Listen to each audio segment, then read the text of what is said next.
Hello friends, आज का हमारा टॉपिक है two dimensional heat equation in Cartesian coordinates. Coordinates का हम सॉल्यूशन निकाल रहे हैं using method of separation of variables. ठीक है, का सॉल्यूशन कर रहे हैं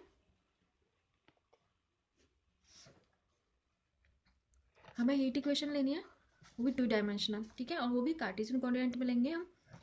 तो है 2D heat equation in Cartesian coordinates is given by del u del x का स्क्वायर प्लस में डेल यू डेल वाई का स्क्वायर इसको में 1/c का square del u upon del t. ठीक है, अब इसी को हमें फर्स्ट इक्वेशन मानते हैं। ठीक है, और इसके साथ अब इसका सॉल्यूशन हम अज्यूम करके लेके चलते हैं। Let solution of equation first is the form of u किस पे है, यू किसका इंडिपेंडेंट वेरिएबल है, एक्स वाई टी,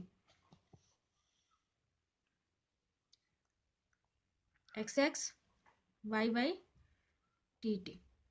ठीक है, अब हमें क्या करना है, इसे इक्वेशन 2 मान लेते हैं और इसका हम एक्स की रिस्पेक्ट में वाई की रिस्पेक्ट में रिप्रेजेंट करके उन वैल्यूज़ को हम यहाँ पुट करेंगे और फिर उन्हें by method of separable variable से उसको सॉल्व करेंगे।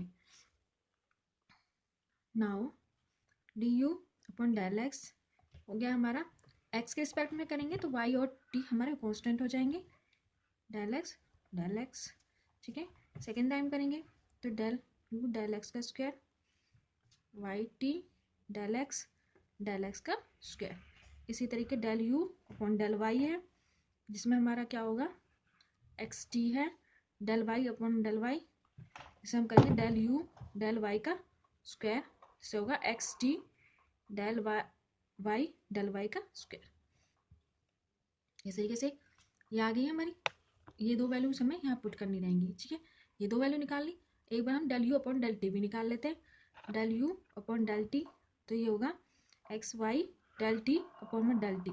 ठीक है, इन तीनों को हम क्या मान रहे हैं, इक्वेशन थर्ड, इन तीनों की वैल्यू हम किस में पुट करेंगे, फर्स्ट में पुट करेंगे। पुट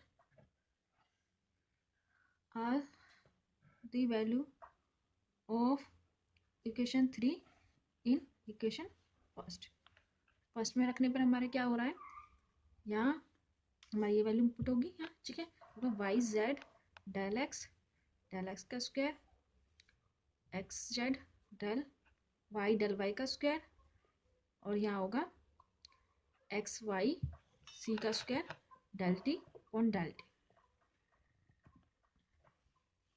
इस तरीके से वैल्यू आ गई है।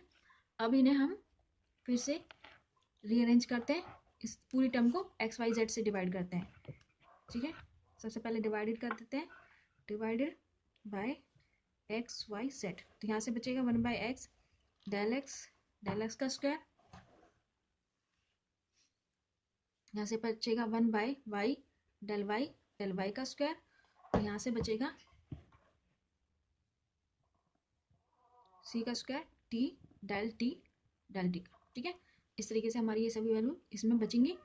अब इस इक्वेशंस में हम देख रहे हैं कि जो हमारा लास्ट वाली टर्म है वो टी पर डिपेंडेंट है, बाकी के ये दोनों हमारे किस पर हैं, एक्स और वाई पर डिपेंड कर रहे हैं। ठीक है, तो हम इसमें लिख देंगे, हम इन्हें हर एक पर्टिकुलर वैल्यूज को एक एक कांस्टेंट मान लेते हैं जिससे कि हमारे तीनों ही पॉसिबल अवे हो जाएंगे और हमें ज़्यादा वैल्यूज निकालने का नहीं रहेगा। ठीक है, तो सबसे पहले हम क्या कर लेते हैं, LHS depends on x and y and while RHS depend on T only, so question can be solved if both side equal to same constant. ठीक है, अब इसी में हमें क्या करना है, इसे लैम्डा की वैल्यूज के इक्वल पुट करेंगे।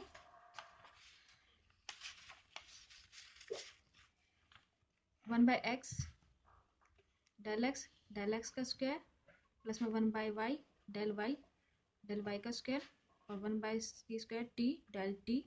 ठीक है, और इसे मान लिया हमने लैम्डा। ठीक है, अब इसी में हम क्या करते हैं, इसे लैम्डा वन मान लेते हैं और इसे लैम्डा पुट मान लेते हैं। ठीक है, let lambda one is equals to में one by x del x का स्क्वायर एंड लैम्डा टू है हमारा वाई डेल वाई का स्क्वायर है।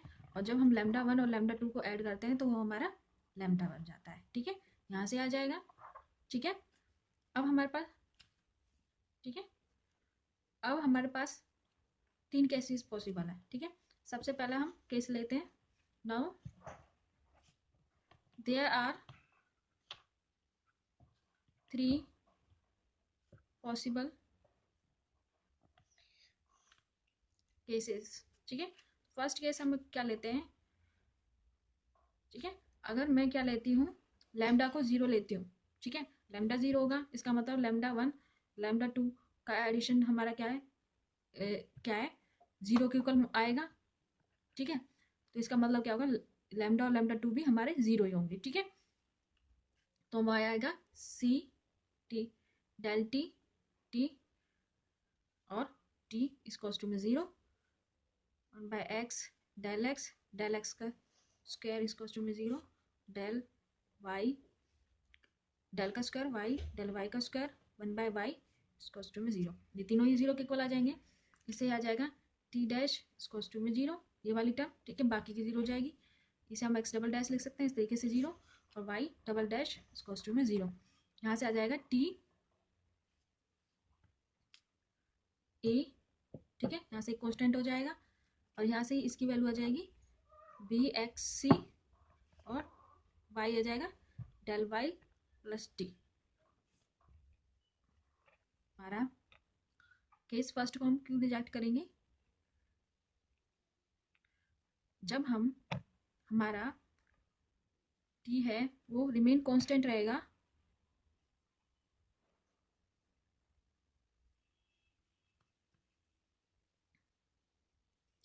ये कांस्टेंट वैल्यू के इक्वल है तो ये कांस्टेंट रहेगी, जिससे हमारा क्या होगा, टी टेंस पे भी हमारा क्या होगा, इन्फिनिटी पर भी टी है वो रिमेन कांस्टेंट रहेगा, जो कि हमारा क्या होगा, पूरे टाइम में लाई नहीं करेगा। ठीक है, तो इसलिए हमें ये नहीं लेंगे। ठीक है, तो हमारा केस सेकंड लेते हैं। केस सेकंड,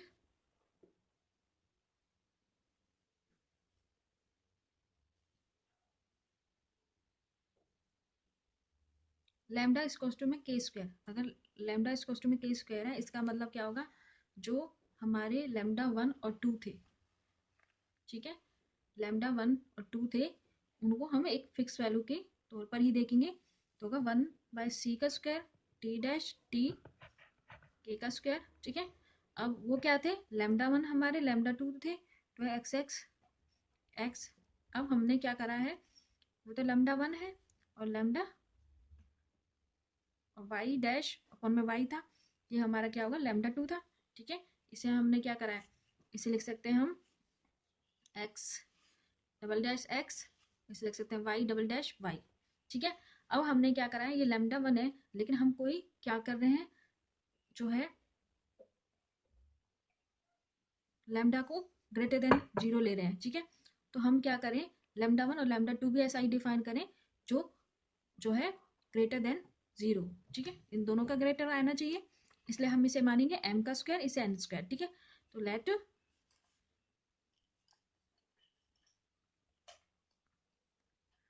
एम स्क्वायर आ जाएगा और y dash y n square, where lambda one m square और लैम्डा टू एन स्क्वायर। ठीक है, इस तरीके से इसकी वैल्यू आ जाएंगी। अब हमें इनका सॉल्यूशन निकालना है। सबसे पहले हम इसका सॉल्यूशन निकालते हैं, तो इसको रीअरेंज करते हैं, टी डैश के स्क्वायर सी स्क्वायर टी, यह आ जाएगा। इसे दूसरी साइड ले गए, फिर इसे एक साइड इधर ले आए, k square c square t इसको टू में जीरो, और इसका सॉल्यूशन हमारा आएगा t a e x p c square k square और टी। ठीक है, अब नेक्स्ट है ये वाली वैल्यूज। ठीक है, इससे आ जाएगा x dash m square x x double dash m square x is to में 0। तो ये जाएगा एक्स एक्स क्या हो जाएगा a e m x plus b e minus m x. ठीक है, लास्ट हमारी टर्म में y double dash y n square. ठीक है, इसे फिर से अरेंज करते हैं तो ये होगा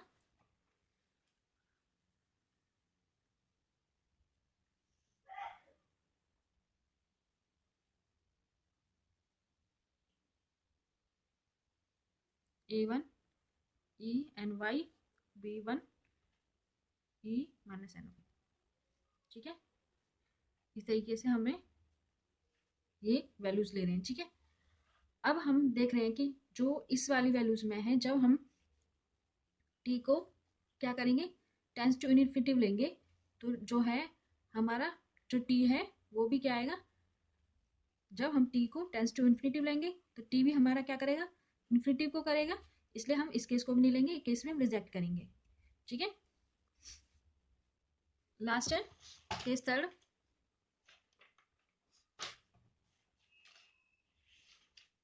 लैम्डा इज लेस देन के स्क्वायर इक्वल्स टू में 0। ठीक है, तो हमें यहाँ क्या करना होगा, लैम्डा 1 को माइनस का एम स्क्वायर डिफाइन करना होगा और लैम्डा 2 को एन स्क्वायर माइनस का एन स्क्वायर। ठीक है, इस तरीके से डिफाइन कर देंगे तो हमारा आ जाएगा 1/c का square T dash T minus का के का स्क्वायर। ठीक है, यहाँ से आ जाएगा x double dash x minus का एम स्क्वायर और y double dash y minus का एन स्क्वायर। अब जो हमारी ये वैल्यूज हैं इसमें हमें पता है जो माइनस का के का स्क्वायर है इसको में माइनस एम माइनस एन का स्क्वायर है, जो कि हमने पहले क्या लिया था के का स्क्वायर इसको जो एम स्क्वायर प्लस में एन स्क्वायर। ठीक है, ये वैल्यू हमने केस फर्स्ट में भी डिवाइड की थी।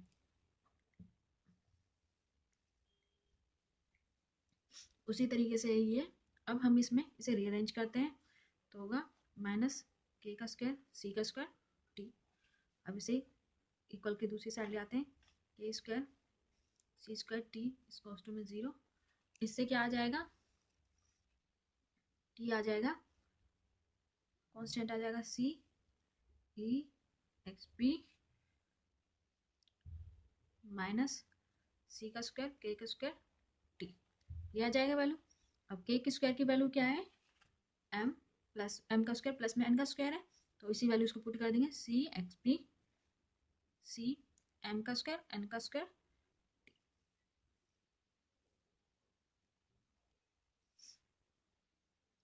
अब हमें इसकी वैल्यू और निकालनी है, इन्हें और अरेंज करेंगे हम एक्स डबल डैश माइनस का एम स्क्वायर एक्स तो एक्स डबल डैश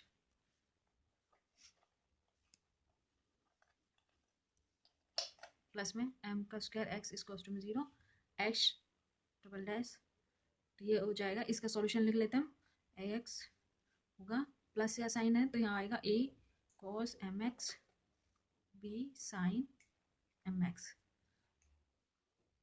ये आ जाएगा। उसी तरीके से अब हमें वाई वाई डैश इसको में एन का स्क्वायर वाई स्क्वायर इसको माइनस एन का स्क्वायर वाई, अब इसे दूसरी साइड ले आएंगे वाई प्लस में एन का स्क्वायर वाई इसको में 0। ठीक है, अब इसका सॉल्यूशन हमारा क्या होगा y by e1 cos n y b1 sine n y. ठीक है, ये वैल्यू आ गई है। अब हमें जो हमारे केस 1 और 2 तो रिजेक्ट थे, केस थर्ड में हम क्या चेक करेंगे, जब हम वैन टी को टेंस टू इन्फिनिटिव करते हैं, टी को हम इन्फिनिटिव करते हैं तो टी हमारा 0 की तरफ जाता है।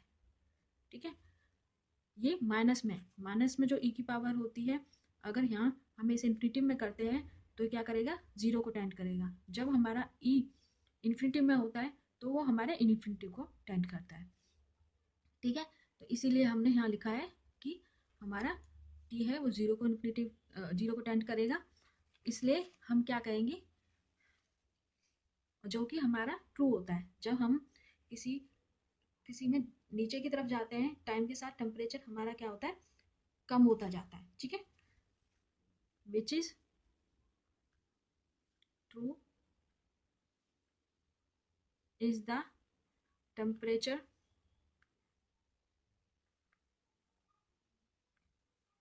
Die down the passes of time, ठीक है। Hence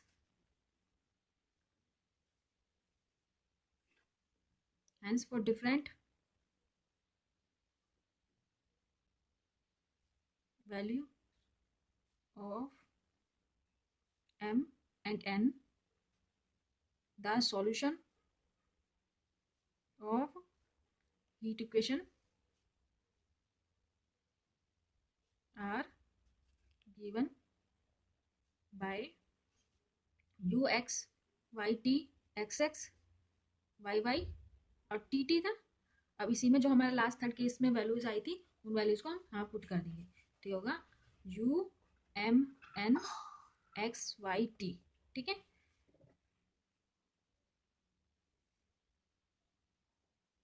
c x p minus c m square n square t, ठीक है।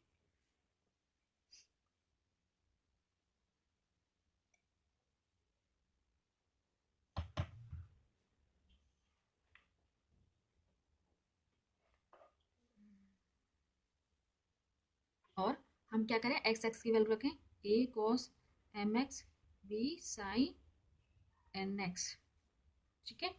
और एक बार लास्ट हमारी वाई वाई की वैल्यू रख देते हैं a dash cos n y b dash sin n y, इस तरीके से इसकी वैल्यू आ गई है। और जब हम इसे जनरलाइजेशन करेंगे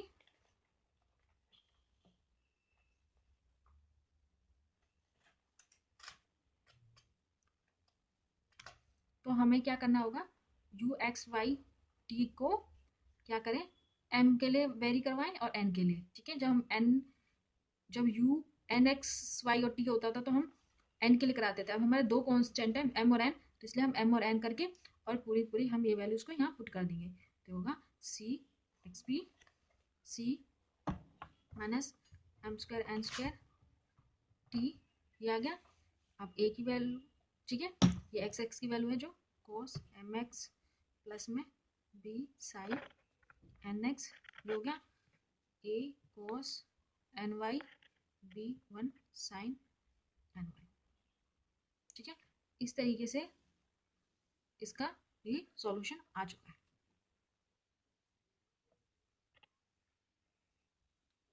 अगर आपको ये टॉपिक अच्छे से समझ में आया तो प्लीज़ मेरे वीडियो को लाइक करें, सब्सक्राइब करें मेरे चैनल को। Thank you.